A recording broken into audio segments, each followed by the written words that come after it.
अध्यक्ष महाराज, महाराष्ट्र एकत्रीकरणाच्या नंतर आपण ठरलेलं होतं की कमीत कमी 2 महिने या अधिवेशन नागपूरमध्ये व्हावं. पण ठीक आहे, आमचे मित्र ज्यावेळेस विरोधी पक्ष नेते होते त्यावेळेस ते 2 महिन्याची करायची, 1 महिन्यात अधिवेशन व्हायचं. पण मला असं वाटतं अध्यक्ष महाराज की आपण आज पुरवणी मागण्या हे पण सादर करून म्हणजे आज मांडलेलं जायचं अध्यक्ष महाराज, आणि सगळे बिलं पण आहे. अध्यक्ष महाराज, सरकारला एवढी घाई काय इथून पळून जायची? आपलं मी एक पेपरला बातमी वाचली होती की आचारसंहिता लागतील, हे लागतील. अध्यक्ष महाराज, चाललेली प्रोसेस आहे ना.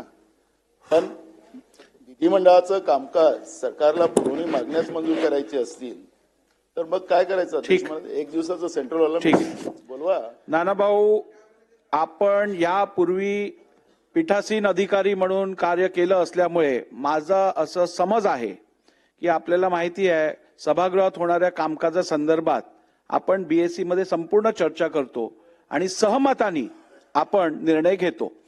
आपण या बीएससीला उपस्थित नव्हतात, त्याची कारणं काही वेगळी असतील, परंतु बीएससी मध्ये या संदर्भात सर्वांच्या सहमतीने मी निर्णय घेतलेला आहे.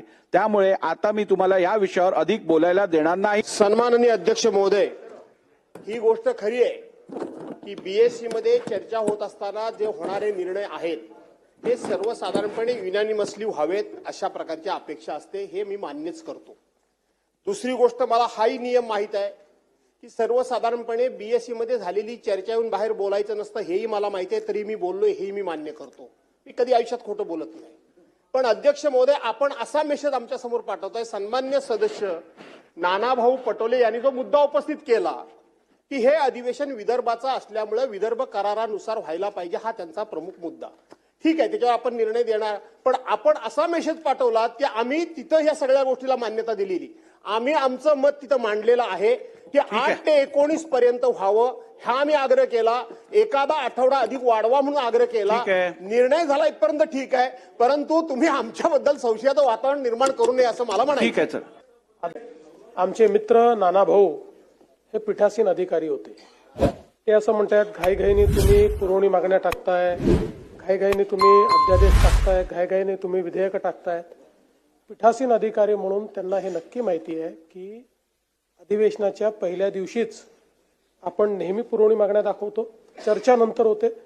पहिल्या दिवशीच जे विधेयक आपल्याला त्या ठिकाणी मान्य करायची आहेत त्याचं इंट्रोडक्शन पहिल्या दिवशीच होतं, आणि अध्यादेश तर पहिल्या दिवशी दाखवले पाहिजेत, हा नियम आहे.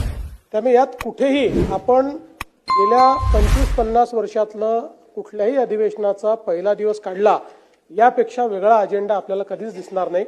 त्यामुळे मला असं वाटतं की ही भावना आमची पण आहे की अधिवेशन जास्तीत जास्त झालं पाहिजे. आणि तुम्हाला सांगतो की गेल्या 25 वर्षामध्ये सर्वात जास्त अधिवेशन मी मुख्यमंत्री असतानाच नागपुरात चाललंय आणि पुढेही चालेल.